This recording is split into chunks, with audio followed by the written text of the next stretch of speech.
Debate വിത്ത് സ്മൃതി Paruthikad. Startup രംഗത്ത് Keralam അഭൂതപൂർവമായ വളർച്ചയിലാണ്. 2 minute കൊണ്ട് വ്യവസായം തുടങ്ങാനുള്ള അന്തരീക്ഷം ഇവിടെ സംജാതമായിട്ട് അധികമായിട്ടില്ല.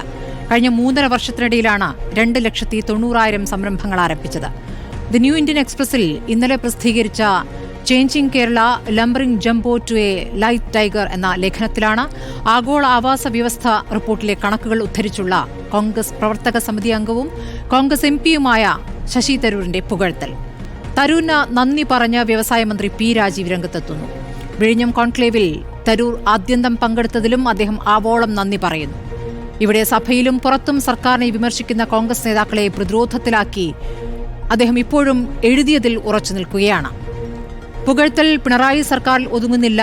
മോദിയുടെ അമേരിക്കൻ സന്ദർശനത്തെ പുകഴ്ത്തിയ പ്രതികരണം അങ്ങ് ദില്ലിയിലും പാർട്ടിയെ പ്രതിരോധത്തിലാക്കിയിട്ടുണ്ട്. വിലങ്ങണിച്ച് ഇന്ത്യക്കാരെ തിരിച്ചയച്ചതും അദാനി ചോദ്യത്തിൽ നിന്ന് മോദി ഒഴിഞ്ഞുമാറിയതും രാഹുൽ നിരന്തരം പറയുമ്പോഴാണ് തരൂരിന്റെ പുകഴ്ത്തൽ വരുന്നത്. തരൂർ ഇടം തിരിഞ്ഞു എന്നതാണ് ചോദ്യം. ചർച്ചയിൽ CPM പ്രതിനിധി വി വസീഫാണ്, കോൺഗ്രസ് സഹയാത്രികൻ N ശ്രീകുമാർ, A സജീവൻ രാഷ്ട്രീയ നിരീക്ഷകൻ, ഡോക്ടർ മോഹൻ വർഗീസ് രാഷ്ട്രീയ നിരീക്ഷകൻ എന്നിവർ. ആദ്യം ശ്രീ N ശ്രീകുമാർ, ശശി തരൂർ എന്താണ് ഉദ്ദേശിക്കുന്നത്? ഇനി കോൺഗ്രസിൽ തുടരുന്നില്ല എന്നതിന്റെ സൂചനകളായിട്ട് ഈ ലേഖനത്തെ കാണാമോ? അല്ല, അതിനോട് എനിക്ക് ഒട്ടും യോജിപ്പില്ല. കാരണം ശശി തരൂർ കോൺഗ്രസിൻ്റെ MPയും അതുപോലെ വർക്കിംഗ് കമ്മിറ്റി മെമ്പറൊക്കെ തന്നെയാണ്. അദ്ദേഹത്തിൻ്റെ സ്വന്തമായ അഭിപ്രായങ്ങൾ പറയുകയും അത് പാർട്ടിയെ വെട്ടിലാക്കുകയും ചെയ്യുന്നത് ഇതിനു മുമ്പ് സംഭവിച്ചിട്ടുണ്ട്. രാഷ്ട്രീയത്തിന് അതീതമായി എന്നൊരു വാക്കാണ് മിക്കവാറും അദ്ദേഹം പ്രയോഗിക്കുക. അങ്ങനെ രാഷ്ട്രീയത്തിന് അതീതമായി എന്നൊരു വാക്ക് കോൺഗ്രസ് പ്രവർത്തക സമിതി അംഗത്തിന് ഉപയോഗിക്കാൻ യാതൊരു അവകാശവുമില്ല. കാരണം അദ്ദേഹം കോൺഗ്രസ് രാഷ്ട്രീയത്തിൽ നിന്നുകൊണ്ടാണ് MP ആയത്. പിന്നെ ശശി തരൂർ ഒരു 3-4 വർഷം മുമ്പും ഇതുപോലെ തിരുവനന്തപുരത്തൊരു മാളിൻ്റെ ഉദ്ഘാടന ചടങ്ങിൽ കേരളത്തിൻ്റെ വികസനത്തെക്കുറിച്ചും പിണറായിയെക്കുറിച്ചൊക്കെ പറഞ്ഞിരുന്നു. അതിലൊരുപാട് വിഷയങ്ങളിൽ അദ്ദേഹത്തിൻ്റെ അഭിപ്രായങ്ങളൊക്കെ പറഞ്ഞിരുന്നു. അതൊന്നും കോൺഗ്രസ് ഒന്നും ഇഷ്ടപ്പെട്ടിരുന്നില്ല.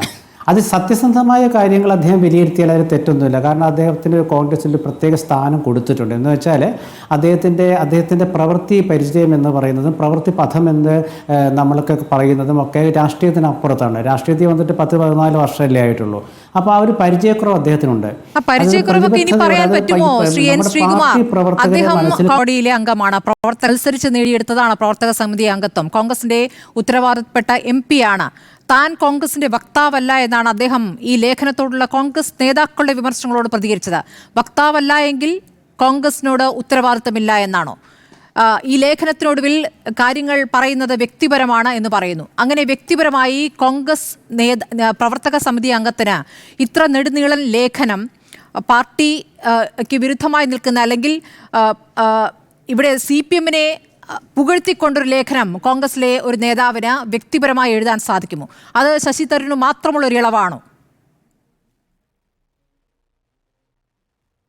അല്ല, ഞാൻ പറഞ്ഞു വരുമ്പോഴേക്ക് ഇടപെട്ടുകൊണ്ടാണ്. അതായത് ഞാൻ പറയുന്നത് പരിചയക്കുറവെന്ന് പറയാൻ കാരണം പ്രവർത്തകരുടെ ഒരു വികാരവും മനസ്സും ആദ്യം അറിയണ ഒരു നേതാവ്. ശശി തരൂരിന് അത് അറിയാൻ ഒട്ടും കഴിയാത്തൊരു നേതാവാണ്. കാരണം അദ്ദേഹത്തെ നേതാവ് എന്ന് നമുക്ക് അങ്ങനെ പറയാനും കഴിയില്ല. കാരണം അദ്ദേഹം കോൺഗ്രസിൻ്റെ പ്രവർത്തക സമിതിയിൽ എത്തപ്പെട്ടു. അദ്ദേഹം വേറൊരു തലത്തിൽ അദ്ദേഹം പ്രശസ്തനാണ്. അതൊക്കെ നമ്മൾ അംഗീകരിക്കുന്നുണ്ടല്ലോ. ഞാൻ അതാണ് പറഞ്ഞത്, പ്രവർത്തകരുടെ വികാരം. ഇപ്പോൾ കേരളത്തിലെ കോൺഗ്രസ് പ്രവർത്തകരുടെ വികാരം എന്താണ്? കേരളത്തിലെ കോൺഗ്രസ് നേതാക്കൾ ഇപ്പോൾ നടത്തിക്കൊണ്ടിരിക്കുന്ന LDFൻ്റെ ജനദ്രോഹ നടപടിക്കെതിരായിട്ടുള്ള സമീപനം എന്താണ്? ഇതൊക്കെ മനസ്സിലാക്കുന്ന ഒരാൾക്ക് ഇങ്ങനെ എഴുതാൻ കഴിയില്ല. ശശി തരൂരിൻ്റെ ലേഖനം കോൺഗ്രസ് വിരുദ്ധമാണ്, പൂർണ്ണമായും കോൺഗ്രസ് വിരുദ്ധമാണ്. സംശയമില്ല. അദ്ദേഹം സത്യസന്ധമായ കാര്യങ്ങൾ എഴുതുന്നതിൽ കുഴപ്പമൊന്നുമില്ല. കാരണം ഏതോ ഒരു മന്ത്രി 2 മിനിറ്റ് കൊണ്ട് പറഞ്ഞു അത് ഞാൻ വേറെ ഇൻ്റർനെറ്റിൽ തപ്പി എന്നിട്ട് ഞാൻ ഒരു ലേഖനം എഴുതിയെന്നൊക്കെ പറഞ്ഞു. അതൊക്കെ തള്ളിക്കളയണം കോൺഗ്രസ്. ഇദ്ദേഹത്തെ ഒരിക്കലും കോൺഗ്രസ് അനുകൂലിക്കില്ല എന്ന കാര്യത്തിൽ യാതൊരു തർക്കവുമില്ല. കേരളത്തിലെ കോൺഗ്രസിൻ്റെ നേതൃതലത്തിൽ മൊത്തം അദ്ദേഹം അതൃപ്തി ഉണ്ടാക്കിയിട്ടുണ്ട്. മാത്രമല്ല അദ്ദേഹം വർക്കിംഗ് കമ്മിറ്റി മെമ്പർ എന്നുള്ള സ്ഥാനത്ത് ഇരുന്നുകൊണ്ടാണ് ഇത് ചെയ്യുന്നതെങ്കിൽ അത് തികച്ചും മോശമാണ്. കാരണം അദ്ദേഹത്തെ AICC പ്രസിഡന്റ് സ്ഥാനത്തേക്ക് അദ്ദേഹം മത്സരിക്കുമ്പോൾ നമ്മൾ സ്മൃതി ഉൾപ്പെടെ ഈ ചർച്ചയിൽ ഞാൻ പറഞ്ഞൊരു കാര്യമുണ്ട്. അദ്ദേഹം AICC പ്രസിഡന്റായി മത്സരിക്കാൻ എന്തുകൊണ്ട് അയോഗ്യത എന്ന് ചോദിച്ചപ്പോൾ അദ്ദേഹത്തിൻ്റെ അയോഗ്യത എന്ന് പറയുന്നത് പാർട്ടി പ്രവർത്തകരുമായി നേരിട്ട് ബന്ധമില്ലാത്ത ഒരാളെന്ന നിലയ്ക്കാണ്. അത് പിന്നെ ഓരോ ദിവസവും തെളിഞ്ഞു വരികയാണ്.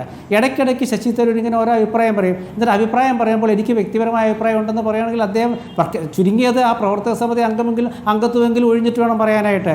ഇതെന്താണെന്ന് വെച്ചാൽ CPMനും പറയാം.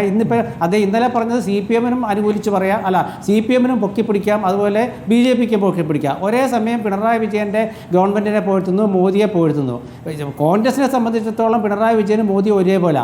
മറിച്ച് CPM ഒരു പക്ഷേ പിണറായി വിജയനെ പുകഴ്ത്തിയാൽ മോദിയെ പുകഴ്ത്തുന്നതിലും വിരോധം ഉണ്ടാവില്ല. കാരണം രണ്ട് കൂട്ടർക്ക് അവരുടേതായ ചില ഒരു ബന്ധങ്ങളൊക്കെ ഉണ്ടല്ലോ. അത് ഇവിടെ ചർച്ചാ വിഷയം അല്ലാത്തതുകൊണ്ട് ഞാൻ പറയുന്നില്ല. പക്ഷേ ശശി തരൂർ അദ്ദേഹം ഇതുപോലെ 2-3 എനിക്ക് തോന്നുന്നത് 2020 അദ്ദേഹം ഇതിലെ കേരളയുമായി ബന്ധപ്പെട്ട വിഷയത്തിൽ അദ്ദേഹം സംസാരിച്ചു. അത് കോൺഗ്രസ് MP-മാരെ ഒപ്പിട്ടിട്ട് നിവേദനം കൊടുക്കാനായിട്ട് ചെന്നപ്പോൾ അദ്ദേഹത്തിൽ ഒപ്പിട്ടില്ല. എന്നിട്ട് അത് വലിയ വിഷയമായപ്പോൾ അദ്ദേഹം മാതൃഭൂമിയിൽ 2020 ഡിസംബർ മാസത്തിലാണ് അദ്ദേഹം മാതൃഭൂമിയിൽ ലേഖനം എഴുതി. അതായത് എന്നെ തെറ്റിദ്ധരിച്ചു എന്ന് പറഞ്ഞിട്ട് അതിലത് അദ്ദേഹം വ്യക്തമായിട്ട് വിശദീകരിച്ചിട്ടുണ്ട്. കാരണം ഞാൻ കേരളയിലെ ഒപ്പിടാതിരുന്നു എന്നുള്ളതുകൊണ്ട് കേരളയിലെ സപ്പോർട്ട് ചെയ്യുന്നു എന്നതിൽ അർത്ഥമില്ല. അതുപോലെ ഒരു മാൾ ഉദ്ഘാടന സമയത്ത് കേരളത്തിൻ്റെ വ്യവസായ വികസനത്തെക്കുറിച്ച് ഞാൻ പറഞ്ഞത് അത് അന്ന് മുഖ്യമന്ത്രി പറഞ്ഞ പ്രസംഗത്തിൻ്റെ പശ്ചാത്തലത്തിൽ പറഞ്ഞതാണ്. അത് മുഖ്യമന്ത്രിയെ തരൂർ വീണ്ടും പുകഴ്ത്തി എന്ന് മാധ്യമങ്ങൾ തെറ്റായി ഹെഡിങ് കൊടുത്തു എന്നൊക്കെ പറഞ്ഞ ഒരാളാണ്. അതേ ശശി തരൂർ ഒരുപാട് വട്ടം മോദിയെയും പിണറായി വിജയനെയും വിമർശിച്ചിട്ടുണ്ട്. പക്ഷേ വിഴിഞ്ഞത്തിന്റെ കാര്യത്തിൽ നിലപാടും ഇങ്ങനെ തന്നെയായിരുന്നില്ലേ? കോൺഗ്രസുകാർ സമരത്തിൽ നിൽക്കുമ്പോഴാണ് വിഴിഞ്ഞത്തിന് സമരവിരുദ്ധമായ നിലപാട് അദ്ദേഹം എടുത്തത്. തെരഞ്ഞെടുപ്പിൽ അദ്ദേഹം ഉയർത്തത് ഏത് ഘട്ടത്തിലായിരുന്നു എന്നുള്ള കാര്യം അറിയാമല്ലോ. അപ്പോൾ ഈ ഇലക്ഷൻ കാലത്ത് മാത്രം ജനങ്ങളിലേക്ക് ഇറങ്ങിച്ചെല്ലുകയും ബാക്കി എല്ലാ സമയത്തും അദ്ദേഹം ഒരു വിശ്വപൗരനായി വേറൊരു തലത്തിൽ നിൽക്കുകയും ചെയ്യുന്നു. അങ്ങനെ ഒരു നേതാവിനെ കൊണ്ട് കോൺഗ്രസിന് എന്ത് ഗുണം ശ്രീകുമാർ? അല്ല, നേതാക്കളെ കൊണ്ട് കോൺഗ്രസിന് ഗുണം പലതരത്തിലാണല്ലോ. ഇപ്പോൾ കോൺഗ്രസിൻ്റെ ദേശീയ തലത്തിൽ തന്നെ എത്രയോ നേതാക്കൾ പാർട്ടിയുമായിട്ട് നേരിട്ട് ബന്ധമില്ലാതെ വന്നിരിക്കുന്നു. ഇപ്പം നട്വർ സിംഗ് ആണെങ്കിലും KR നാരായണനാണെങ്കിലും അതുപോലെ നമ്മളുടെ രാജീവ് ഗാന്ധി പ്രധാനമന്ത്രിയായ കാലത്ത് വന്ന അരുൺ സിംഗ് ആണെങ്കിലും അരുൺ നെഹ്റു ആണെങ്കിലും ഒരുപാട് പേര് വന്നിട്ടുണ്ട്. അതൊക്കെ അതാത് തലങ്ങളിൽ നമ്മൾ ഉപയോഗിച്ചിട്ടുണ്ട്. പക്ഷേ കേരളത്തിൽ നിന്നും ഒരു കോൺഗ്രസ് നേതാവ് വർക്കിംഗ് കമ്മിറ്റി മെമ്പർ എത്തിയിട്ട് ഇങ്ങനെ പറയുന്നത് കേരളത്തിലെ കോൺഗ്രസിൻ്റെ ചരിത്രത്തിൽ ആദ്യമാണ്. അത് അനുവദിച്ച് കൊടുക്കരുതെന്നാണ് എൻ്റെ അഭിപ്രായം. കാരണം എന്താ വെച്ചാൽ കേരളത്തിൽ അദ്ദേഹം ജയിച്ചത് UDF-ൻ്റെ സ്ഥാനാർത്ഥിയായിട്ടല്ലേ. അദ്ദേഹത്തിന് വോട്ട് ചെയ്തത് രാഷ്ട്രീയത്തിന് അതീതമായി ചിന്തിച്ച CPM-കാരും BJP-കാരും അല്ലല്ലോ. വേർത്ത് കുളിച്ച് അവിടെ ഓടി നടന്ന ആരാ? കോൺഗ്രസ് പ്രവർത്തകരും UDF പ്രവർത്തകരും അല്ലേ. അദ്ദേഹം 15,000 വോട്ടുകളുടെ ഭൂരിപക്ഷത്തിനാണ് ജയിച്ചതെന്ന് ആലോചിക്കണം. അപ്പോൾ ഇങ്ങനത്തെ ചില നിലപാടുകൾ എടുക്കുന്നുണ്ട്, അദ്ദേഹത്തിന് ദോഷവും ഉണ്ടാകുന്നുണ്ട്.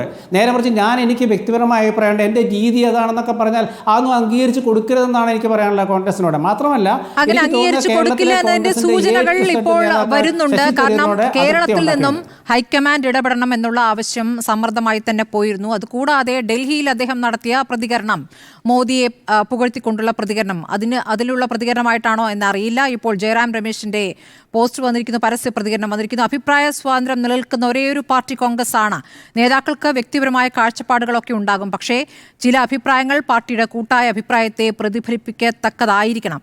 എന്നാൽ പാർട്ടിയുടെ ഔദ്യോഗിക നിലപാടാണ് പരമപ്രധാനമെന്നും ജയറാം രമേശ് പറഞ്ഞു. അപ്പോൾ ഔദ്യോഗിക നിലപാടിന് വിരുദ്ധമായി തരൂർ 2 ഘട്ടങ്ങളിൽ 2 നേതാക്കളെ പുകഴ്ത്തുന്ന സാഹചര്യത്തിലാണ് ഇങ്ങനെ ഒരു പ്രതികരണം വന്നിരിക്കുന്നത്. ഇതിലപ്പുറത്തേക്ക് പാർട്ടി നീങ്ങുമോ എന്നാണ് അറിയേണ്ടത്. കാരണം പ്രവർത്തക സമിതി അംഗമാണല്ലോ. വസീഫ്, ഇപ്പോൾ തരൂരിൻ്റെ പ്രതികരണം സംസ്ഥാന സർക്കാരിന് എന്തായാലും അഭിമാനിക്കാവുന്ന കാര്യമാണ്. കാരണം നിങ്ങളെ സംബന്ധിച്ചൊരു നീണ്ട കാലത്തേക്ക് ഉപയോഗിക്കാവുന്ന വാചകങ്ങളാണ്. കാരണം അതൊരു ലേഖനമാണല്ലോ. ഈ പ്രതികരണം എടുക്കുമ്പോൾ പറഞ്ഞു പോയതല്ല. ഒരു ലേഖനമായിട്ട് എഴുതുമ്പോൾ അതിൽ ആലോചനയുണ്ട്, ചിന്തയുണ്ട്, നിലപാടുണ്ട്. അപ്പോൾ അങ്ങനെ എഴുതിപ്പോയ ഒരു ലേഖനമാണ്. അത് നിങ്ങൾക്ക് തിരഞ്ഞെടുപ്പിലും ഉപയോഗിക്കാവുന്ന ഒരു വാചകങ്ങളായി തന്നെ നിലനിൽക്കുകയാണ്. പക്ഷേ അപ്പുറത്ത് മോദിയെയും ഇതേപോലെ പുകഴ്ത്തുന്നുണ്ട്. അതിനെ എങ്ങനെ കാണുന്നു?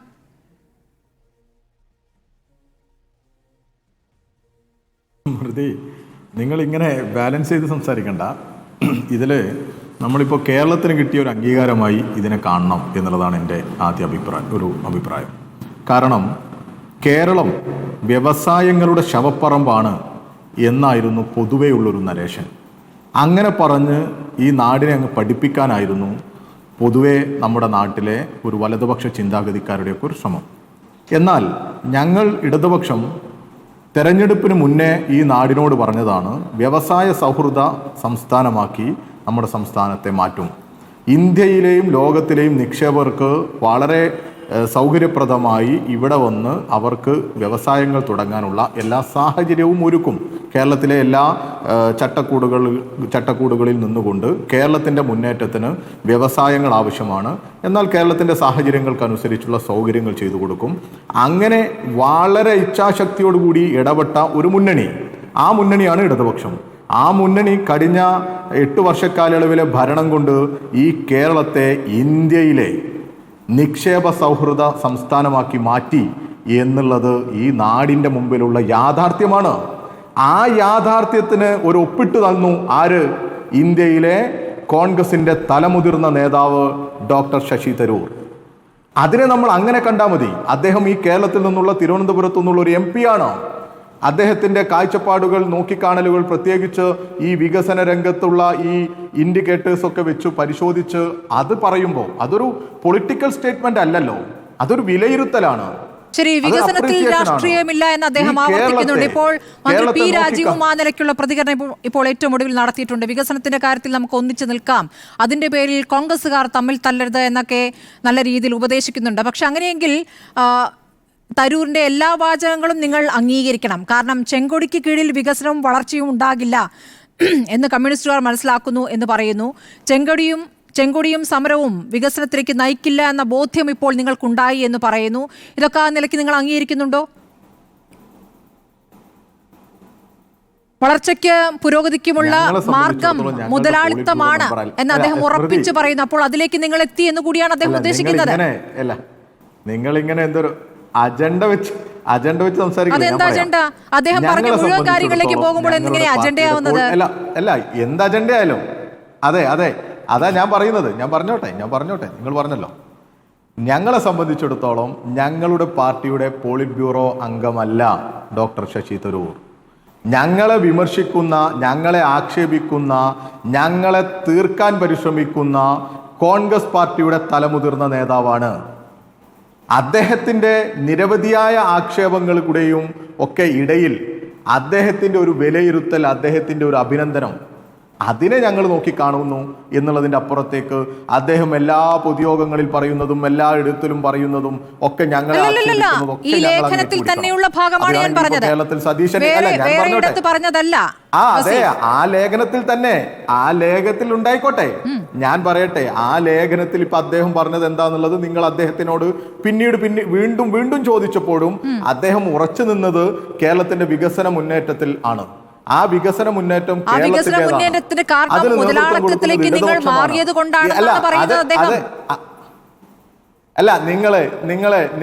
നിങ്ങളുടെ ക്യാപ്ഷനിലൊക്കെ ഉണ്ട് എന്താ, ഇടത്തോട്ട് തിരിഞ്ഞോ, ആ രീതിയിൽ തരൂർ ഇടം തിരിഞ്ഞോ എന്നുള്ള നിലക്ക് അത് നിങ്ങൾ ഉദ്ദേശിക്കുന്നത് അദ്ദേഹം തിരിഞ്ഞു നിൽക്കുന്നു എന്നുള്ള അടിസ്ഥാനത്തിൽ അങ്ങനെയൊന്നല്ല. ആയിക്കോട്ടെ, ഞങ്ങളെ സംബന്ധിച്ചിടത്തോളം ഡാറ്റകൾ വെച്ചാണ് ഞങ്ങൾ സംസാരിക്കുന്നത്. നിങ്ങളായാലും കേരളത്തിലെയും ഇന്ത്യയിലെയും മാധ്യമങ്ങളൊക്കെ തന്ന അംഗീകാരവും അവാർഡുകളുമുണ്ട്. കേരളത്തിലെയും ഇന്ത്യയിലെയും വ്യവസായ പ്രമുഖർ പറഞ്ഞ സ്റ്റേറ്റ്മെന്റുകളുണ്ട്. പട്ടാഭിരാമന്റെ സ്റ്റേറ്റ്മെന്റ് നിങ്ങൾ കേട്ടതാണ്. ഞാൻ വേണമെങ്കിൽ ഒന്നുകൂടി നിങ്ങൾക്ക് അയച്ചു തരാം. അവരൊക്കെ വളരെ കൃത്യമായി കേരളത്തിലെ വ്യവസായികൾ, വ്യവസായത്തെ നോക്കിക്കാണുന്നവർ, സ്റ്റാർട്ടപ്പുകളിൽ ഇൻവെസ്റ്റ് ചെയ്യുന്നവർ, പുതിയ ഐഡിയകളുമായി വരുന്ന ചെറുപ്പക്കാർ, ഇവരെല്ലാം പറയുന്നു കേരളം മാറി, കേരളം വ്യവസായ അതിൽ കൂടി വ്യക്തത വരുത്തൂ വസീഫ്. കാരണം നിങ്ങളെ ഇപ്പോഴും ആന്തൂറിലെ ആത്മഹത്യയുമായി ബന്ധപ്പെട്ടാണ്, പ്രവാസി വ്യവസായി സാജന്റെ 2019 ആത്മഹത്യയുമായി ബന്ധപ്പെട്ടാണ് വ്യവസായം ഇവിടെ എങ്ങനെയാണ് നടന്നു പോകുന്നത് എന്ന് കോൺഗ്രസ് വിമർശിക്കുന്നത്. ഇന്ന് രാഹുൽ മാങ്കൂട്ടത്തിലെ പോസ്റ്റും അത് തന്നെയാണ്. പക്ഷേ 2019 കണക്കല്ല, അപ്പോഴത്തെ കാര്യങ്ങളല്ല ഇപ്പോൾ P രാജീവ് പറയുന്നത്. കഴിഞ്ഞ 3 വർഷമായിട്ട് ഞാൻ ഒന്ന് പൂർത്തിയാക്കട്ടെ, ചോദ്യത്തിലേക്ക് വരട്ടെ, പൂർത്തിയാക്കട്ടെ.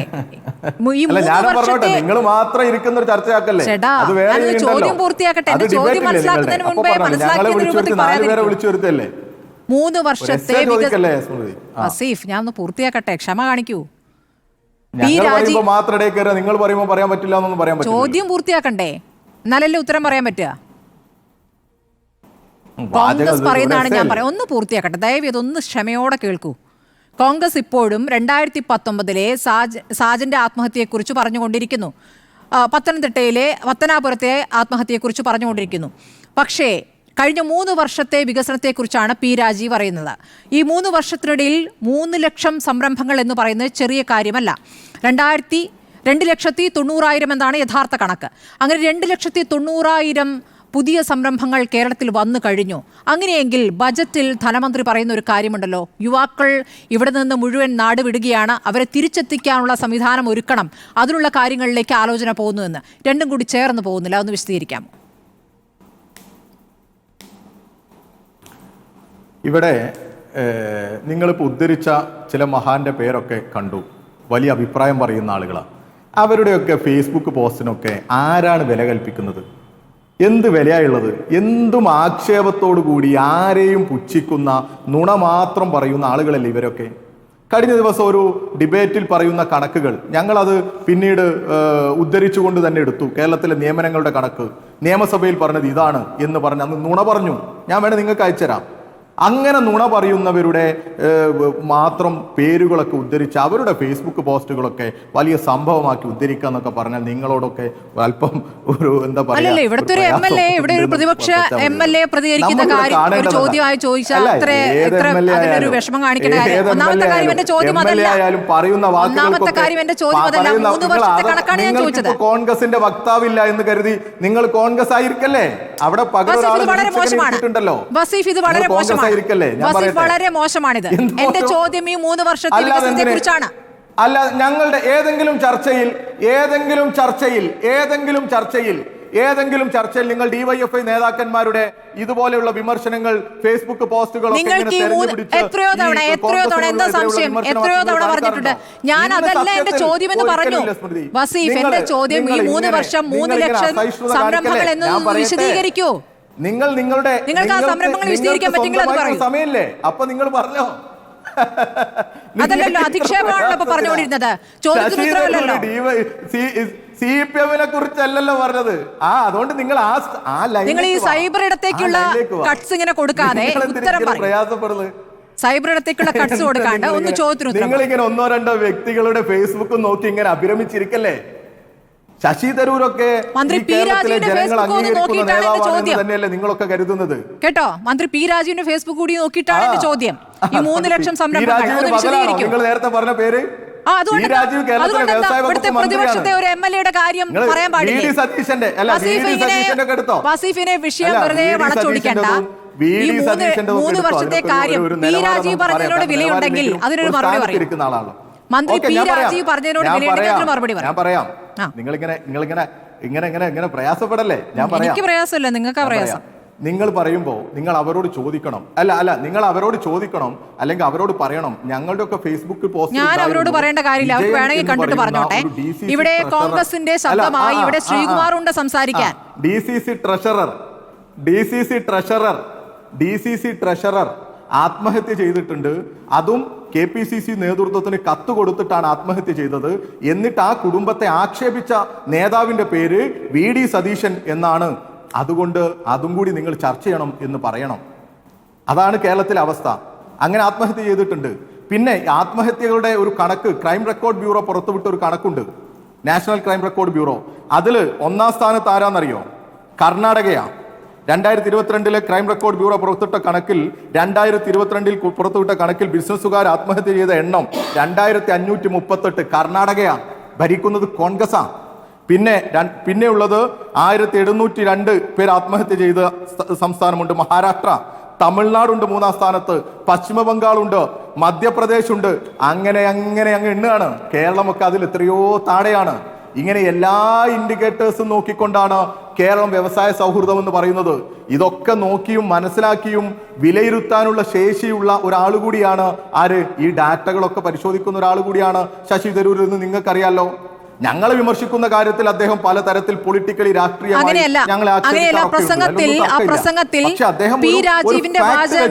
ഒരു ഫാക്ട് വെച്ച് പി രാജീവ് പറഞ്ഞ വാചകങ്ങളെ ഉദ്ധരിച്ചുകൊണ്ടാണ് കോൺഗ്രസ് MP അത് പറഞ്ഞത്. അത് മാത്രല്ല പി രാജീവിന്റെ വാക്കുകളെ വിശ്വസിച്ചുകൊണ്ടാണ് പറഞ്ഞത്. കേട്ടില്ലേ? അല്ല, അതോടൊപ്പം ഇന്ന് പറഞ്ഞു, പത്രസമ്മേളനത്തിൽ പറഞ്ഞല്ലോ, ഞാനത് പരിശോധിച്ചു എന്ന്. ഞാനതാ പറഞ്ഞത്. പട്ടാഭിരാമനെ പോലെയുള്ള ഒരു വ്യവസായി, അദ്ദേഹം പറഞ്ഞ സ്റ്റേറ്റ്മെന്റ് ഉണ്ട്. അദ്ദേഹവും പറഞ്ഞു, ഞാൻ ഈ ഇൻഡിക്കേറ്റേഴ്സ് ഒക്കെ പരിശോധിച്ചു. അത് പരിശോധിച്ചപ്പോൾ കേരളം 1-ാം നമ്പറാണ്.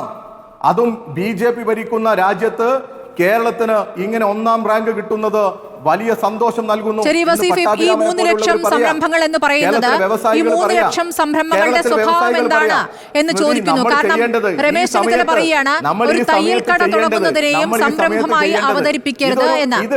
വസീഫ്, ഒരു മിനിറ്റ്. ഒരു മണ്ഡലത്തിൽ ശരാശരി 2000 സംരംഭങ്ങൾ വേണ്ടിവരും. അങ്ങനെയാണോ? നിങ്ങളുടെ ഇടപെടലിനേക്കാൾ വളരെ കുറഞ്ഞ സമയം എന്റെ മറുപടിക്ക് വരുന്നുള്ളൂ. ഇപ്പോഴും ആ 3 വർഷത്തെ നേട്ടത്തെ കുറിച്ച് വിശദീകരിക്കുന്നില്ല. അതുകൊണ്ടാണ് ഞാൻ ചോദിച്ചത്. പറഞ്ഞതുകൊണ്ട് മാത്രമല്ല, അത് കേരളത്തിന്റെ അച്ചീവ്മെന്റ് ആണ്. അത് കേരളത്തിന്റെ അച്ചീവ്മെന്റ് ആണ്. നമ്മുടെ വ്യവസായ വകുപ്പിന്റെ, നമ്മുടെ ഗവൺമെന്റിന്റെ, നമ്മുടെ നാടിന്റെ ജനങ്ങളുടെ ആകെ നേട്ടമായി അതിനെ കാണണം. വസീഫ്, സംരംഭങ്ങളുടെ സ്വഭാവമാണ് ഞാൻ ചോദിച്ചത്. രാജ്യത്തിന് മാതൃകയാവുകയാണ്. വ്യവസായത്തിന്റെ പേരിലായിരുന്നു നമ്മൾ പടി കേട്ടുകൊണ്ടിരുന്നത്. ആ വ്യവസായങ്ങളുടെ കാര്യത്തിലും നമ്മൾ മുന്നോട്ടേക്ക് വരുന്നു. അതിനെ ശശി തരൂർ പറഞ്ഞാലും നമ്മൾ അംഗീകരിക്കണം.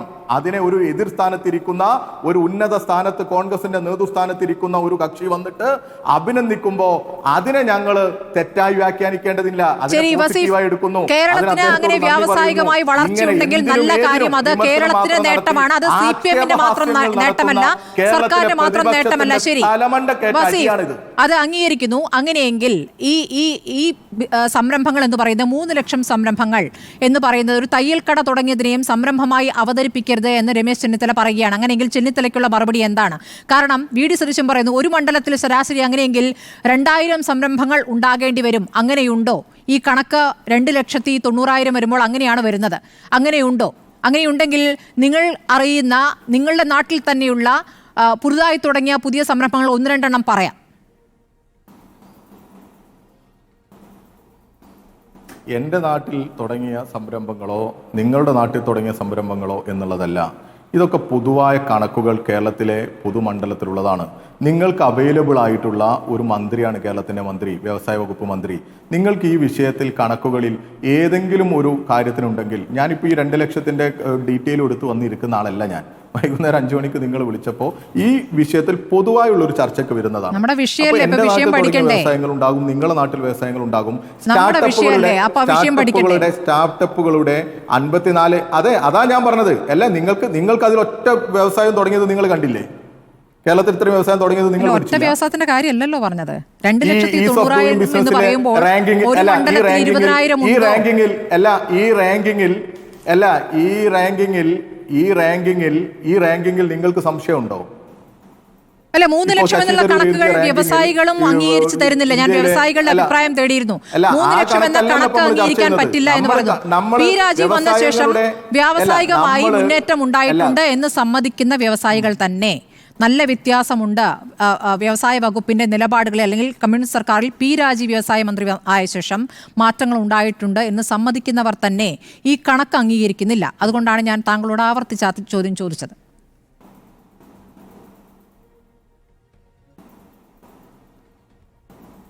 ഈ MSMEയിൽ തയ്യൽ കട സംരംഭമല്ല എന്നുണ്ടോ? അതൊരു സംരംഭമായിട്ട് കണക്കാക്കണം കേട്ടോ. അതും സംരംഭമാണ്.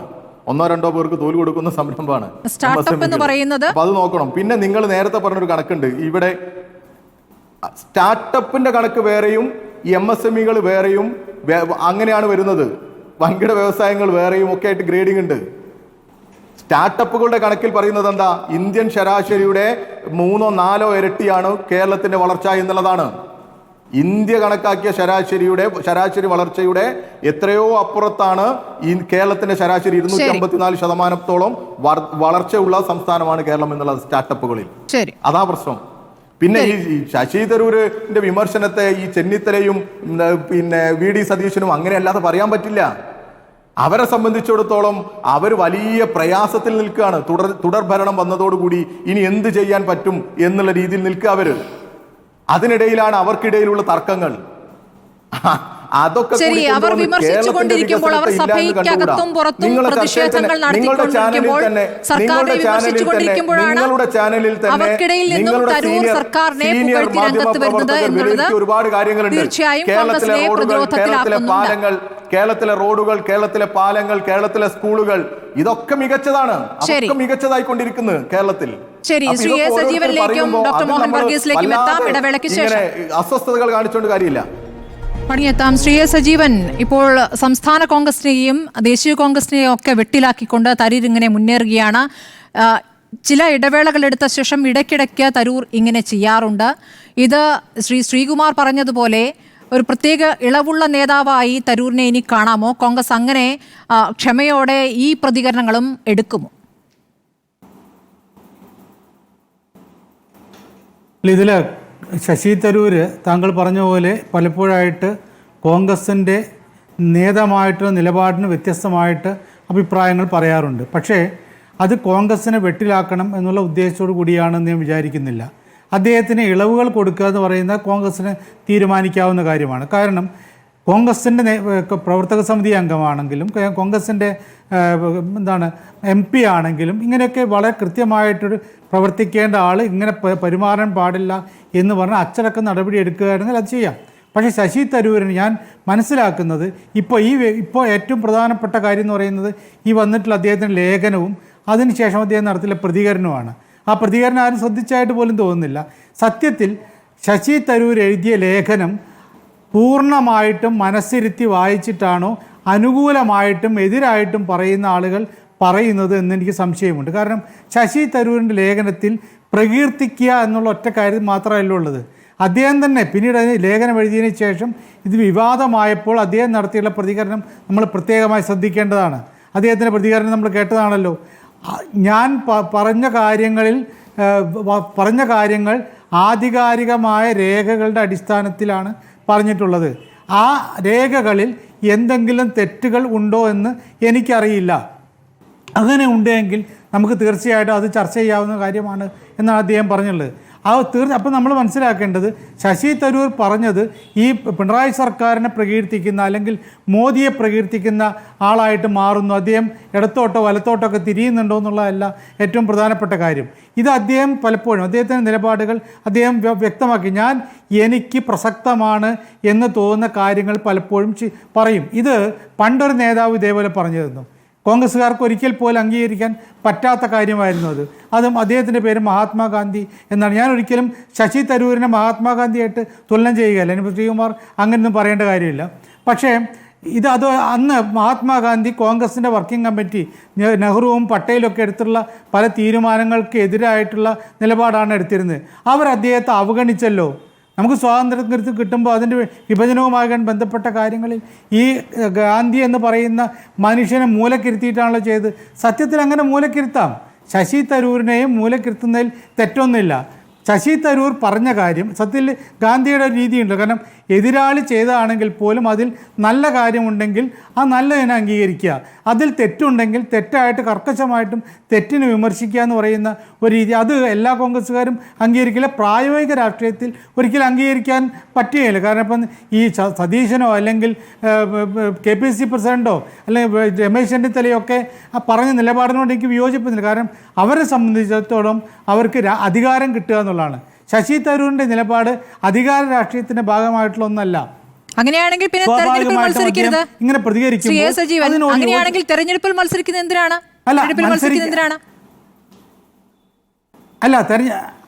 തെരഞ്ഞെടുപ്പിൽ മത്സരിക്കുന്നിടത്താണ് പ്രശ്നം. തെരഞ്ഞെടുപ്പിൽ മത്സരിപ്പിക്കാതിരിക്കാമല്ലോ. ശശി തരൂർ ഞാൻ മത്സരിക്കും എന്ന പിടിവാശി കാണിച്ചിട്ട് മത്സരിച്ച ആളല്ലല്ലോ.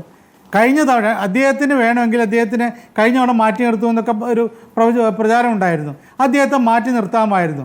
പക്ഷേ ശശി തരൂരല്ലാതെ മറ്റൊരാൾ ആ മണ്ഡലത്തിൽ മത്സരിച്ചാൽ ജയിക്കില്ല എന്ന് ഉറപ്പുള്ളത് കൊണ്ടാണ് കോൺഗ്രസ്സുകാർ അദ്ദേഹത്തെ സ്ഥാനാർത്ഥിയാക്കിയത്. അപ്പോൾ അദ്ദേഹം മത്സരിക്കില്ല എന്ന് പറയുന്നതിനേക്കാൾ അത് അദ്ദേഹത്തിന് വേണമെങ്കിൽ പറയാം എനിക്ക് മത്സരിക്കാൻ താല്പര്യമില്ല എന്ന് പറയാം. പക്ഷേ അതിനേക്കാളൊക്കെ എളുപ്പമാണല്ലോ. നിങ്ങൾക്ക് സീറ്റില്ല. കഴിഞ്ഞ തവണ പ്രതാപന് സീറ്റ് കൊടുത്തില്ലല്ലോ.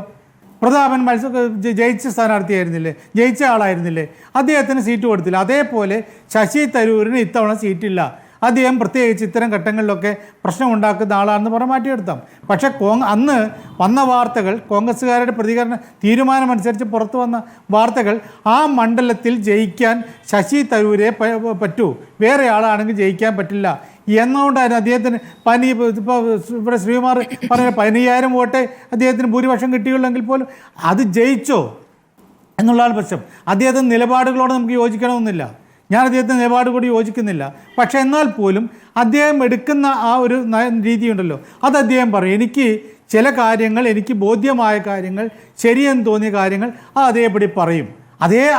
ശശി തരൂർ തന്നെ പലപ്പോഴും ശക്തമായിട്ട് ഈ LDFനെ ആണെങ്കിലും മോദിയെ ആണെങ്കിലും വിമർശിച്ചിട്ടുണ്ട്. അതിരൂക്ഷമായിട്ട് മോദി സർക്കാരിനെ പാർലമെൻറ്റിൽ ഗംഭീരമായിട്ട് നമ്മൾ കേട്ടിരുന്നു പോകുന്ന രൂപത്തിലുള്ള വിമർശനങ്ങൾ നടത്തി. അതൊക്കെ ചെയ്തിട്ടുണ്ട്, അതൊന്നും നിഷേധിക്കാൻ പറ്റില്ല. പക്ഷേ ഈ അമേരിക്ക സന്ദർശനത്തെ അതൊരു നല്ല നീക്കമായി, അമേരിക്ക സന്ദർശനത്തിൽ എന്താണ് അവസാനം നമുക്ക് കിട്ടിയത് എന്നുള്ള കാര്യം കൂടി നിൽക്കുകയാണല്ലോ. അവിടെ തീരുവയുടെ കാര്യത്തിൽ അടിയറ വന്ന് തിരിച്ചു വന്നിരിക്കുകയാണ്. അത് മാത്രമല്ല, ഇന്ത്യക്കാരെ എങ്ങനെയാണ് ചങ്ങലക്കിട്ട് ഇങ്ങോട്ടേക്ക് അയച്ചത്, ഈ വിഷയത്തിലൊക്കെ ഇവിടെ പ്രതിപക്ഷം ശക്തമായി പ്രതികരിക്കുമ്പോൾ രാഹുൽ ഗാന്ധി അതിശക്തമായി പറയുന്നു. അദാനി ചോദ്യത്തിന് അദ്ദേഹം മറുപടി പറയാത്തതിനെ പരിഹസിക്കുന്നു. അപ്പോഴാണ് അദ്ദേഹം നേരെ തിരിച്ചുള്ള പ്രതികരണം നടത്തുന്നത്. അങ്ങനെ പാർട്ടിയെ പ്രതിരോധത്തിലാക്കിക്കൊണ്ട് ഒരു നേതാവിന് എത്ര കാലം മുന്നോട്ട് പോകാനാകും? തീർച്ചയായിട്ടും അദ്ദേഹം പറഞ്ഞല്ലോ, അദ്ദേഹത്തിൻ്റെ വിമർശനം നേരത്തെ പറഞ്ഞല്ലോ, അദ്ദേഹത്തിൻ്റെ എല്ലാ വിമർശനങ്ങളോടും അദ്ദേഹത്തിൻ്റെ എല്ലാ നിലപാടുകളോടും നമുക്ക് യോജിക്കാൻ പറ്റണമെന്നില്ല. അദ്ദേഹം പറഞ്ഞിട്ടുണ്ടെങ്കിൽ അദ്ദേഹത്തിന് ബോധ്യപ്പെട്ട കാര്യമായിരിക്കാം. അതിനെ നമുക്ക് ചോദ്യം ചെയ്യാം. എന്തുകൊണ്ടാണ് ശശി തരൂർ അമേരിക്കയിൽ, ഇപ്പോൾ നമുക്ക് പ്രത്യേകിച്ച് അറിയാം, അവിടെ നിന്ന് ഇന്ത്യക്കാരായിട്ട് ആളുകളെ അവർ അനധികൃത കുടിയേറ്റക്കാരാണെന്നുള്ള പേരിൽ ചങ്ങലൊക്കെ ഇട്ട് ഇവിടേക്ക് അയച്ച കാര്യങ്ങളൊക്കെ നമുക്ക് അറിയാം.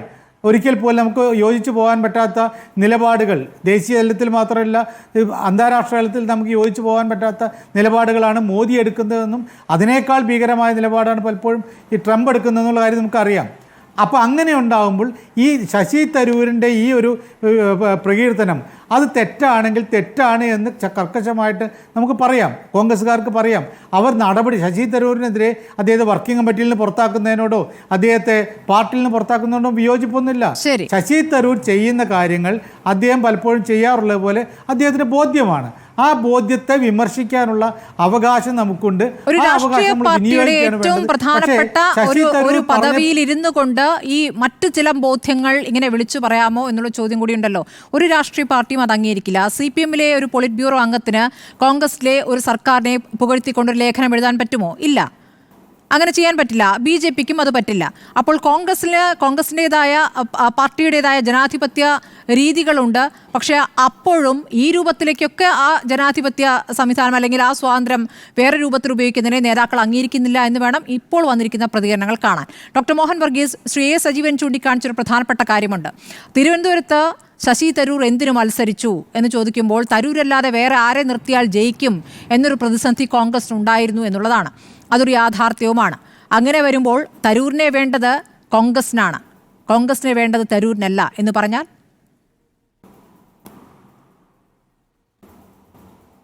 സ്മൃതി, ഒരേ സമയം തന്നെ ശശി തരൂർ MP കോൺഗ്രസ് പാർട്ടിക്ക് ഒരു മുതൽക്കൂട്ടും അതേപോലെ തന്നെ ബാധ്യതയുമാകുന്നത് നമ്മൾ കണ്ടു.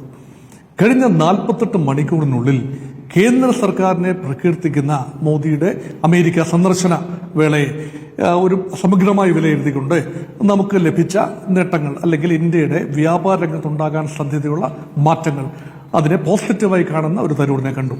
അതേപോലെ തന്നെ ഈ ഡിഫൻസ് സിസ്റ്റത്തിൽ വരാൻ പോകുന്ന വലിയ തോതിലുള്ള ഇൻഡോ അമേരിക്കൻ സഹകരണം, ഇതെല്ലാം രാജ്യ താല്പര്യത്തിന് അനുരൂപമാണ് എന്ന് പറഞ്ഞു വെക്കുകയും അതേസമയം ചങ്ങലക്കിട്ടുകൊണ്ട് ഇന്ത്യൻ പൗരന്മാരെ ഇന്ത്യയിലേക്ക് അമേരിക്കൻ മിലിറ്ററി വിമാനത്തിൽ അയച്ചതിനെ ഭാഗികമായി വിമർശിച്ചുകൊണ്ടും ഉള്ള, അപ്പോൾ അതൊരു ബാലൻസ്ഡ് കാര്യമൊന്നുമായിരുന്നില്ല. കേന്ദ്ര സർക്കാരിനുള്ള എൻഡോഴ്സ്മെന്റ് ആണ് BJP-യുടെ നരേന്ദ്രമോദിയുടെ വിദേശ നയത്തിനുള്ള എൻഡോഴ്സ്മെന്റ് ആണ്. കോൺഗ്രസ് പാർട്ടിയെ ചില്ലറയൊന്നുമല്ല അലോസരപ്പെടുത്തിയത്. രാഹുൽ ഗാന്ധി അതിശക്തമായി വിമർശനം ഉന്നയിക്കുമ്പോഴാണ്, പാർലമെന്റിന്റെ ഫ്ലോറിൽ വിമർശനം ഉന്നയിക്കുമ്പോഴാണ് അദ്ദേഹത്തോടൊപ്പം ലോക്സഭയിൽ ഉള്ള ഒരു MP, അത് വർക്കിംഗ് കമ്മിറ്റി അംഗമായ ശ്രീ ശശി തരൂർ ഈ നിലപാടെടുക്കുന്നത്. അത് കഴിഞ്ഞ് 24 മണിക്കൂറിനുള്ളിൽ തന്നെ ന്യൂ ഇന്ത്യൻ എക്സ്പ്രസ് ആർട്ടിക്കിളിലൂടെ അദ്ദേഹം കേരള സംസ്ഥാന സർക്കാരിനെ മുക്തകണ്ഠം പ്രശംസിക്കുന്ന ഒരു നിലപാട്. അതിൽ അദ്ദേഹം ഉപോത്ബലകമായി എടുക്കുന്നത് വളരെ വ്യക്തമായ ഗ്ലോബൽ സ്റ്റാർട്ടപ്പ് ഇക്കോസിസ്റ്റം റിപ്പോർട്ട്, അതിനെ ഉദ്ധരിച്ചുകൊണ്ട് കേരളം എത്രയോ മെച്ചമാണ്, ലോക ശരാശരിയിൽ നിന്നും എത്രയോ ഉയരെയാണ്. അതായത് ഈസ് ഓഫ് ഡൂയിങ് ബിസിനസ് ഇന്ത്യയിൽ തന്നെ എടുക്കുമ്പോൾ 29 സംസ്ഥാനങ്ങളുടെ പട്ടികയിൽ 28ാം സ്ഥാനത്ത് നിന്ന കേരളം ഇന്ന് 1ാം സ്ഥാനത്തേക്ക് എത്തിയെങ്കിൽ ഇവിടെ സ്റ്റാർട്ടപ്പുകൾക്ക് നല്ല കാലം വന്നിരിക്കുന്നു. അതും വന്നിരിക്കുന്നത് പി രാജീവ് നയിക്കുന്ന ഒരു വ്യവസായ മന്ത്രി പി രാജീവ് നയിക്കുന്ന ഒരു സംവിധാനം, അല്ലെങ്കിൽ കേരള സംസ്ഥാന സർക്കാർ മെച്ചപ്പെട്ട ഒരു സ്റ്റാർട്ടപ്പ് സംസ്കാരം കേരളത്തിൽ ഉണ്ടാക്കി. അതിനുള്ള അഭിനന്ദനങ്ങൾ കണക്കും കാര്യവും വെച്ചാണ്.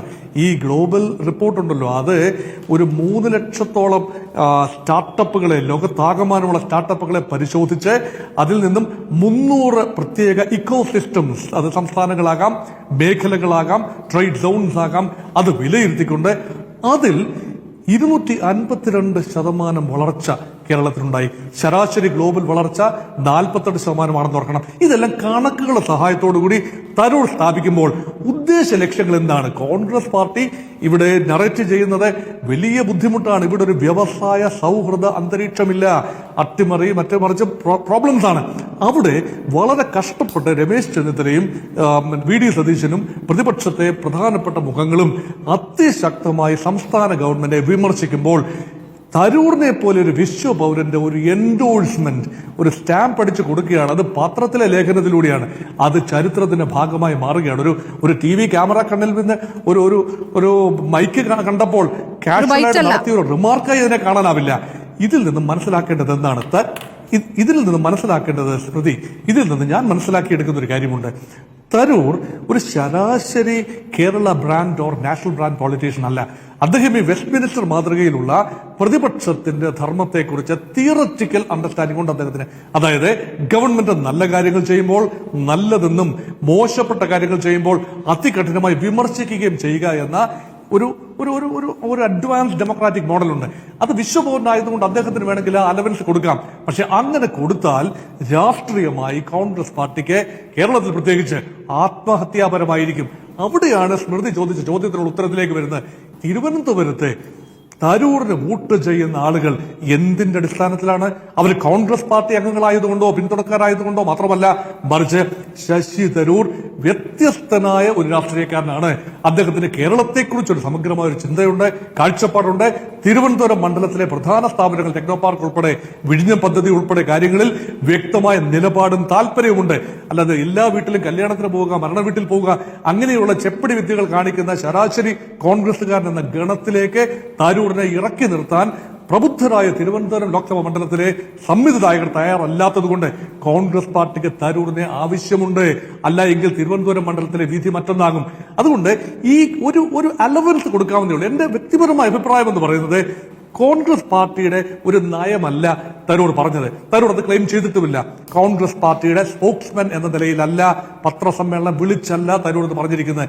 അദ്ദേഹത്തിനെ ഒരു അക്കാഡമിക് എന്ന നിലയിൽ, അദ്ദേഹത്തെ ഒരു ചിന്തകൻ എന്ന നിലയിലോ അക്കാഡമിക് എന്ന നിലയിലോ ഒരു അലവൻസ് കൊടുക്കുക എന്നതാണ് കോൺഗ്രസ് പാർട്ടിക്ക് ബുദ്ധിപൂർവ്വം ചെയ്യാനുള്ളത്.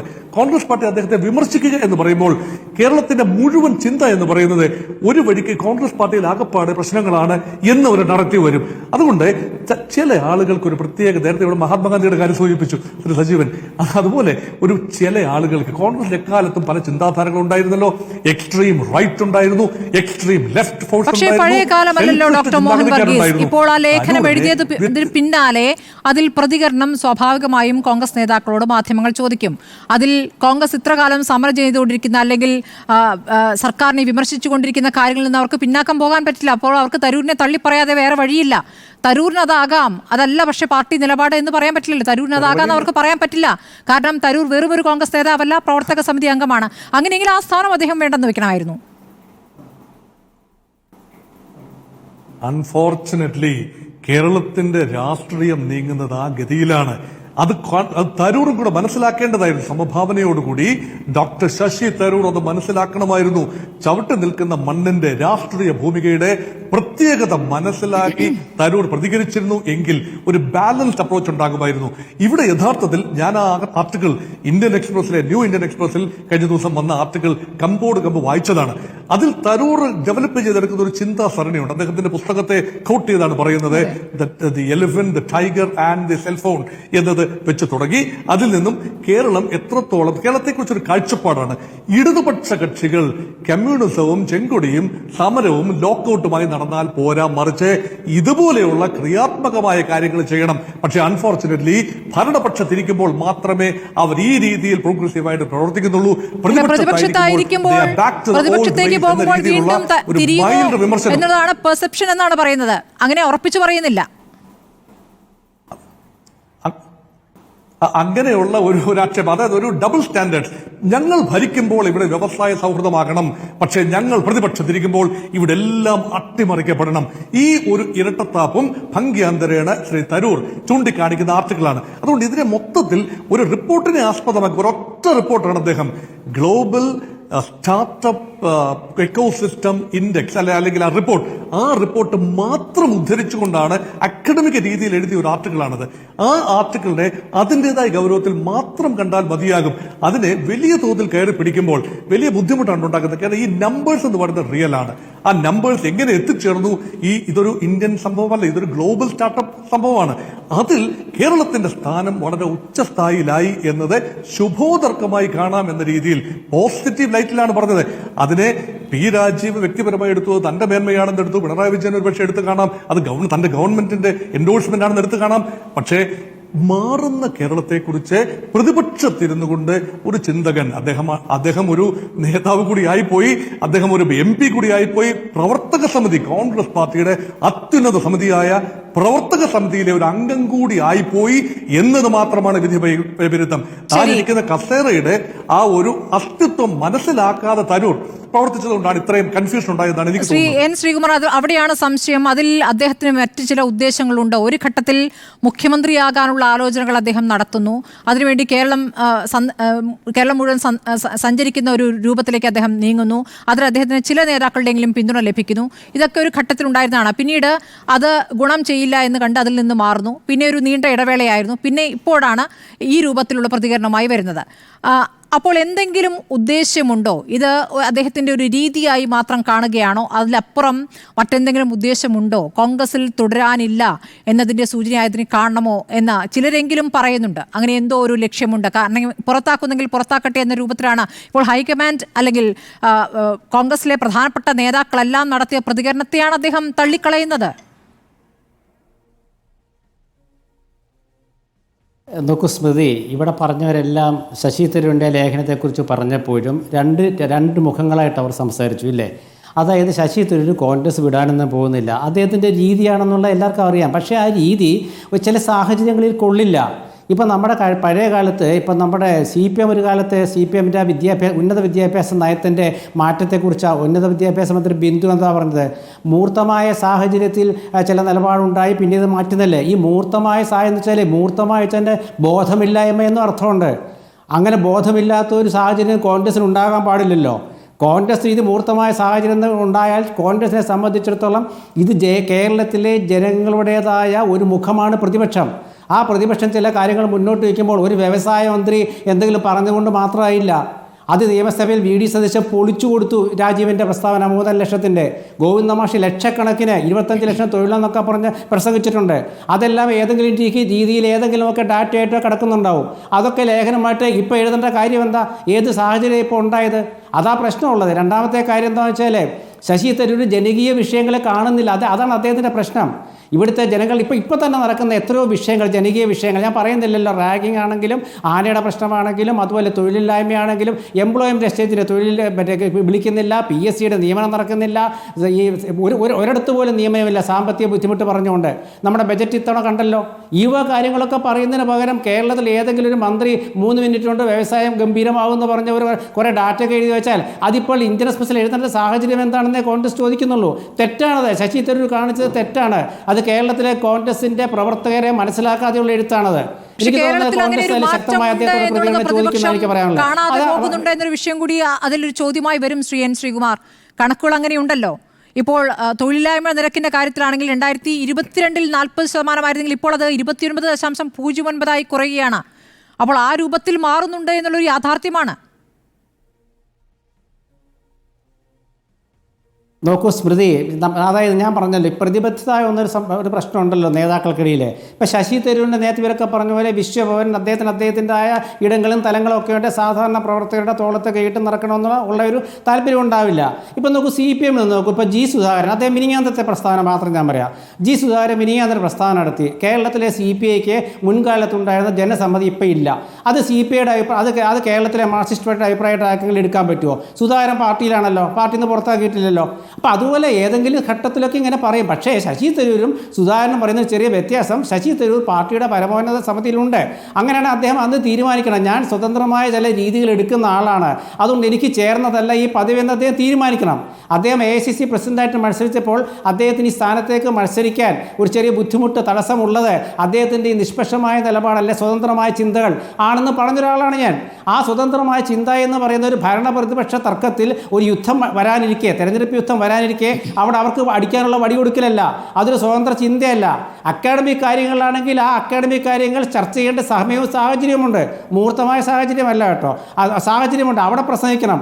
അതൊരു ലേഖനം എഴുതിയിട്ട് അതിൽ ഇന്ന കാര്യങ്ങൾ കൊണ്ട് എന്ന് പറയുമ്പോൾ ക്ഷേമ പെൻഷൻ്റെ കാര്യം എവിടെയെന്ന് ചോദിക്കില്ലേ? ഇത്തവണ ക്ഷേമ പെൻഷൻ കൂട്ടിയോ? ഇല്ലല്ലോ. എന്തുകൊണ്ട് ശശി തരൂരിൻ്റെ ഓർമ്മ വന്നില്ല?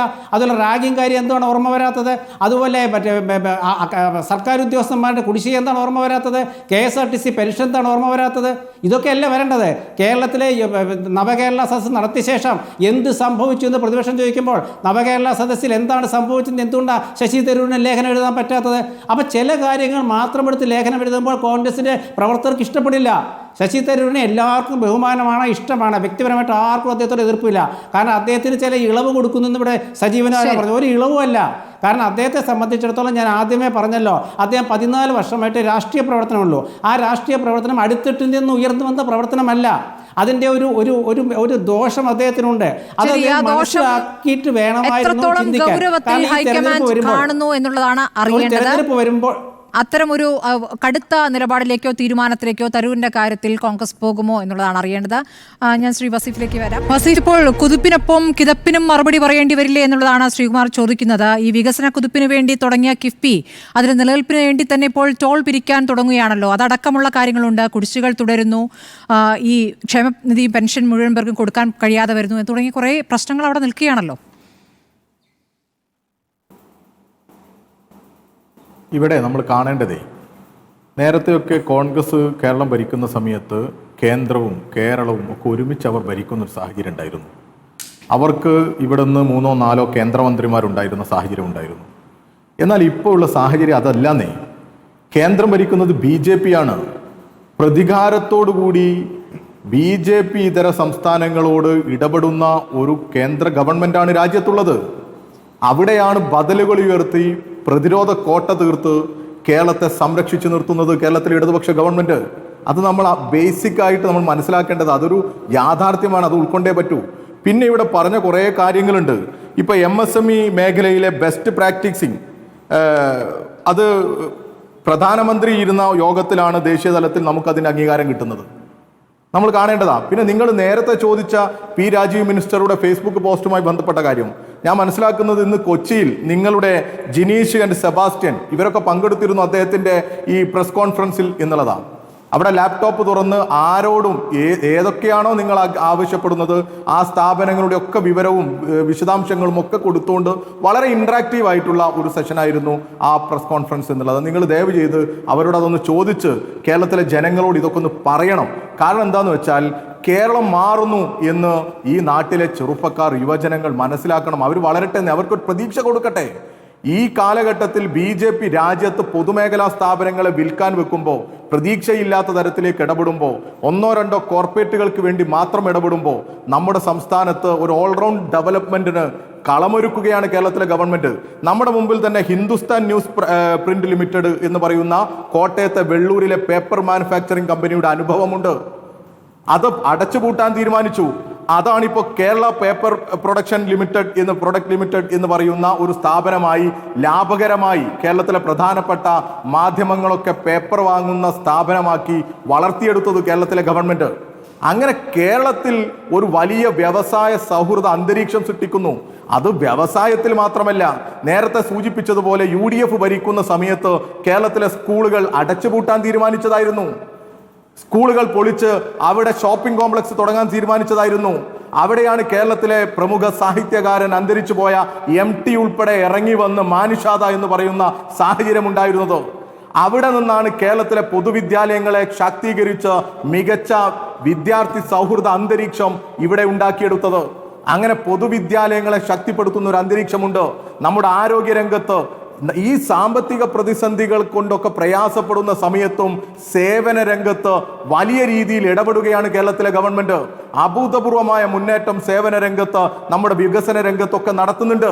അത് നിങ്ങളുടെ ചാനലിൽ തന്നെ രാത്രി ഇരുന്ന് നിങ്ങളുടെ സീനിയർ റിപ്പോർട്ടർമാരെല്ലാം അവതരിപ്പിക്കുന്നത് നിങ്ങൾ കേട്ട് കാണും. കേരളത്തിലെ റോഡുകൾ, കേരളത്തിലെ പാലങ്ങൾ, കേരളത്തിലെ ആശുപത്രികൾ, കേരളത്തിലെ സ്കൂളുകൾ, കേരളത്തിലെ ക്യാമ്പസുകൾ എല്ലാം മികച്ചതായി മാറുന്നു.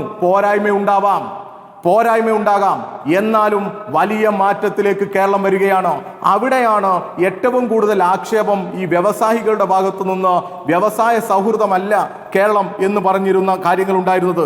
ഞാനിവിടെ കുറെ IBMന്റെ ഹെഡ് ഓഫ് IBM പറഞ്ഞിരുന്ന, സോഫ്റ്റ്വെയർ വിഭാഗത്തിന്റെ ഹെഡ് പറഞ്ഞിരുന്ന ഒരു വാചകമുണ്ട്. കേരളത്തിലെ വ്യവസായ അന്തരീക്ഷം വളരെ പ്രസിദ്ധമാണ്, അദ്ദേഹത്തിന്റെ സ്റ്റേറ്റ്മെന്റ് വളരെ പോസിറ്റീവാണ് എന്ന് അദ്ദേഹത്തിന്റെ സ്റ്റേറ്റ്മെന്റാണ്. IBMന്റെ തലവൻ, ഇൻഫോസിസിന്റെ തലവൻ പറയാണ് കേരളം വലിയ രീതിയിൽ വ്യവസായ സൗഹൃദമാണ് എന്ന്. അങ്ങനെ എത്രയെത്ര, നേരത്തെ പട്ടാഭിരാമന്റെ ഞാൻ പറഞ്ഞു, കേരളം വ്യവസായ സൗഹൃദ സ്ഥലമാണ് എന്ന് ആവർത്തിച്ച് പറയുകയാണ്. എന്തിന്? നിങ്ങൾ നേരത്തെ ഫേസ്ബുക്ക് പോസ്റ്റുകളെ കുറിച്ച് പറഞ്ഞു. ഞാനിപ്പോ നോക്കിയപ്പോ കോൺഗ്രസിന്റെ തന്നെ ശബരിനാഥൻ പറഞ്ഞിരിക്കുകയാണ് കേരളത്തിന്റെ സ്റ്റാർട്ടപ്പ് ഇക്കോസിസ്റ്റം വളരുകയാണ് എന്ന്. കേരളത്തിൽ ആര് പറയുക? ഈ കോൺഗ്രസിന്റെ തിരുവനന്തപുരത്തെ നേതാവ്, മുൻ MLA ശബരിനാഥൻ ഉൾപ്പെടെ പറയുക, ഞങ്ങൾ ഇതൊന്നും വെച്ച് വലിയ രീതിയിൽ അഹങ്കരിച്ചു പോവുകയല്ല.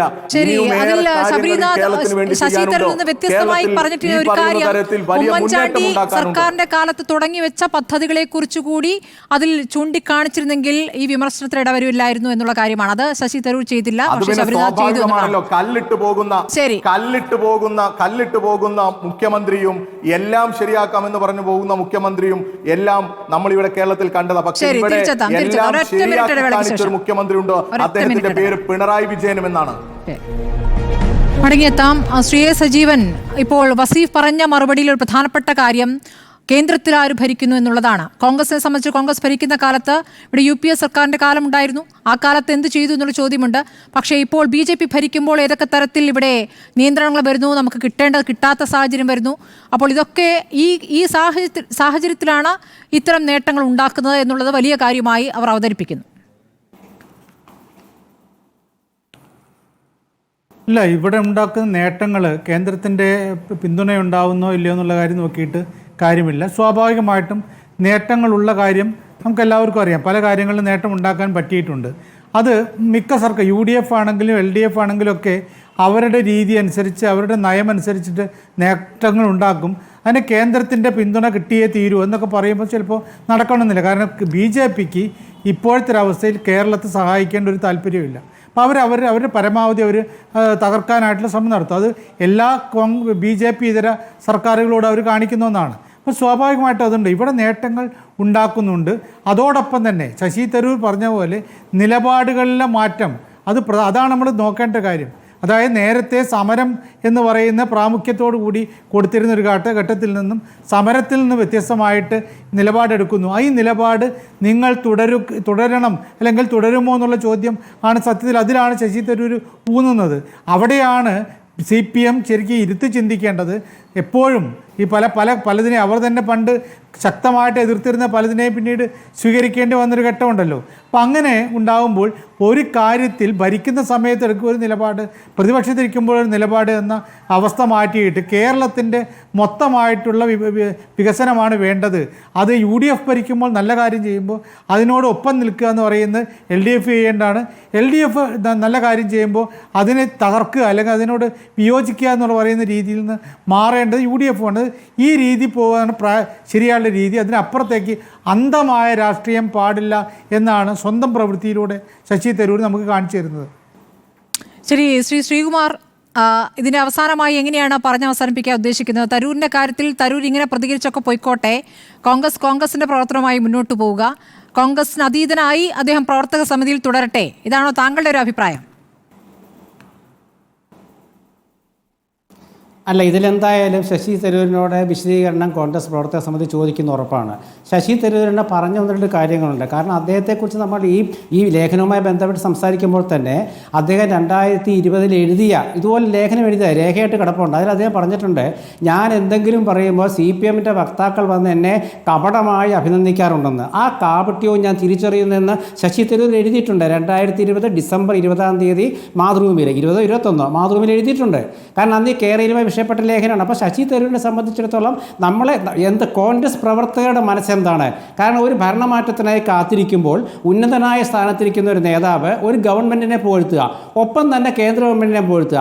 അപ്പോൾ മോദിയെയും പിണറായിയെയും പുകഴ്ത്തുമ്പോൾ അതിലത്തെ നമ്മൾ അതിൻ്റെ രാഷ്ട്രീയം മനസ്സിലാക്കണം.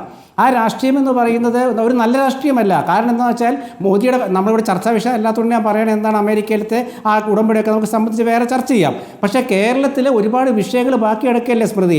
ഇപ്പോൾ ഒരു വ്യവസായ സംരംഭം മാത്രം പറയുമ്പോൾ ഇവർ കുറേ ലക്ഷങ്ങൾ പറയുകയാണ്, ഒന്നും നടപ്പാകുന്നില്ല, ആർക്കും ജോലിയില്ല, പിൻവാതിൽ നിയമനങ്ങൾ നടക്കുന്നു. ഇങ്ങനെയൊക്കെ നടക്കുമ്പോൾ ഒരാളിങ്ങനെ വന്ന് പറയുമ്പോൾ, പ്രവർത്തക സമിതി ഇങ്ങനെ പറയുമ്പോൾ അത് പ്രവർത്തകർക്ക് ഇഷ്ടപ്പെടില്ല. അതാണ് എൻ്റെ കാരണം അവർ അനുഭവിച്ചുകൊണ്ടിരിക്കുകയാണ്. ശശി തരൂർ അനുഭവിക്കുന്നില്ലല്ലോ. അദ്ദേഹം ലേഖനം എഴുതുന്നു, അക്കാഡമിക്കായിട്ട് ചിന്തിക്കുന്നു, ഒക്കെ ശരി തന്നെ, പരമ മിടുക്കനാണ്, സംശയമില്ല. പക്ഷേ പ്രവർത്തകൻ്റെ മനസ്സറിയുന്ന ആർക്കാ? പ്രവർത്തകരുടെ ഒപ്പം നിൽക്കുന്ന നേതാക്കളൊക്കെ. അത് ആ നേതാക്കളാണ് ശശി തരൂരിൻ്റെ ഈ ഒരു ലേഖനം എഴുത്തിനോടും അഭിപ്രായത്തോടും വിയോജിക്കുന്നത്. ഇന്ന് അദ്ദേഹം ഇന്നും പറഞ്ഞിട്ടുണ്ട്, ഞാൻ പറഞ്ഞ കാര്യങ്ങൾ കമ്മ്യൂണിസ്റ്റ് പാർട്ടിയുടെ മാറ്റത്തെക്കുറിച്ചാണ്, ശരിയാണ്. പക്ഷേ ആ മാറ്റമല്ലല്ലോ പിന്നീട് ചർച്ചയിൽ വരുമ്പോൾ പറയുന്നത്. ശശി തരൂർ കോൺഗ്രസിനെ വെറ്റിലാക്കി പുകഴ്ത്തി, ഇതല്ലേ വരുന്നത്. അതിനെന്തിന് അവസരം കൊടുക്കണം? അതാണ് ഞാൻ പറഞ്ഞത്. മൂർത്തമായ സാഹചര്യം എന്നുള്ള ബോധമില്ലാത്ത സാഹചര്യം കോൺഗ്രസിന് ഉണ്ടാക്കാൻ പാടില്ല. അങ്ങനെ ശശി തരൂർ ഇങ്ങനെ കൂടിയില്ലേ? അല്ലല്ല, അങ്ങനെയൊന്നുമില്ല. അങ്ങനെ തരൂരിനെ സംബന്ധിച്ചിടത്തോളം തരൂർ പ്രവർത്തക സമിതിയിലെ ഒരു അംഗമാണ്. ഒരു സാധാരണ മണ്ഡലം പ്രസിഡന്റ് മുതൽ പ്രവർത്തക സമിതി അംഗം വരെ കോൺഗ്രസിന് വളരെ പ്രിയപ്പെട്ടവരും ബഹുമാനിതരുമാണ്. അതിൽ ഒരാൾ ഉന്നത സ്ഥാനത്തിരിക്കുന്ന പ്രവർത്തക സമിതി എന്ന് വെച്ചാൽ കോൺഗ്രസിൻ്റെ തീരുമാനമെടുക്കുന്ന പരമോന്നത സമിതിയാണ്. ആ പരമോന്നത സമിതിയിലത്തെ തീരുമാനത്തിന് വിരുദ്ധമായി കോൺഗ്രസ് പ്രവർത്തക സമിതി അംഗത്തിന് പരസ്യമായി പറയാൻ അധികാരമില്ലാത്തൊരവസ്ഥ വരുമ്പോൾ അതുകൊണ്ടാണ് ഇന്ന് KC വേണുഗോപാൽ തൊട്ട് ഇങ്ങോട്ട് എല്ലാവരും അത് ശരിയല്ലെന്ന് പറഞ്ഞത്. ആര്? ശശി തരൂരിനെ അല്ല തള്ളിപ്പറയുന്നത്. അദ്ദേഹത്തിൻ്റെ ചിന്തകൾ കോൺഗ്രസിനെ ബുദ്ധിമുട്ടിലാക്കുന്നു. അങ്ങനെ സ്വതന്ത്രമായി ചിന്തിച്ച് മുന്നോട്ട് പോകണമെങ്കിൽ അതിൽ വേറെ ചില നിലപാടുകളുണ്ടല്ലോ. ആ നിലപാടുകളിലേക്ക് അദ്ദേഹം പോകുന്നതിന് കോൺഗ്രസിന് ഒരു വിരോധവുമില്ല. അദ്ദേഹം MP ആയിട്ട് തന്നെ തുടരുന്നതുകൊണ്ട് വിരോധമില്ല. അദ്ദേഹം AICC പ്രസിഡൻ്റായിട്ട് മത്സരിച്ച ഒരാളാണ്. ആ പ്രസിഡൻ്റായിട്ട് മത്സരിക്കുമ്പോൾ കോൺഗ്രസിൻ്റെ വിദേശ നയമുണ്ട്. ആ വിദേശ നയത്തെ തള്ളിപ്പറയാൻ അദ്ദേഹത്തിന് പറ്റുമോ? ഒരു കാലത്ത് അദ്ദേഹം ഇസ്രായേൽ വിഷയത്തിൽ അറിയാമല്ലോ എടുത്ത നിലപാട്. അപ്പോൾ ഇങ്ങനെയൊക്കെ വരുമ്പോൾ ശശി തരൂര് ഇടയ്ക്കിടയ്ക്ക് ഇങ്ങനെ എഴുതുന്ന ലേഖനങ്ങൾ എന്ത് അക്കാഡമിക് കാര്യങ്ങളായിട്ട് പറഞ്ഞാലും തന്നെ അതിൽ സാധാരണ പ്രവർത്തകർക്കും കഷ്ടപ്പെട്ട് പാർട്ടിയെ ജയിപ്പിക്കാൻ ഓടി നടക്കുന്ന നേതാക്കൾക്കും ബുദ്ധിമുട്ടുണ്ടാക്കും. അത് ശശി തരൂർ മനസ്സിലാക്കും എന്നാണ് ഞാൻ കരുതുന്നത്. അതുകൊണ്ടായിരിക്കാം അദ്ദേഹം പണ്ട് പറഞ്ഞത്, എഴുതിയത്, എന്നെ CPM-കാരൻ എന്നെ അഭിനന്ദിക്കുന്നുണ്ടെങ്കിൽ അത് കാപട്യമാണെന്ന്. ശരി, താൻ കോൺഗ്രസ് വക്താവല്ല, അതുകൊണ്ട് തനിക്ക് പറയാം എന്നാണ് തരൂരിന്റെ വാദം. അത് എത്രത്തോളം പാർട്ടി അംഗീകരിക്കുന്നു എന്നുള്ളത് അടുത്ത മണിക്കൂറുകളിൽ അറിയാൻ പറ്റും. വളരെ നന്ദി. N. ശ്രീകുമാർ, A. സജീവൻ.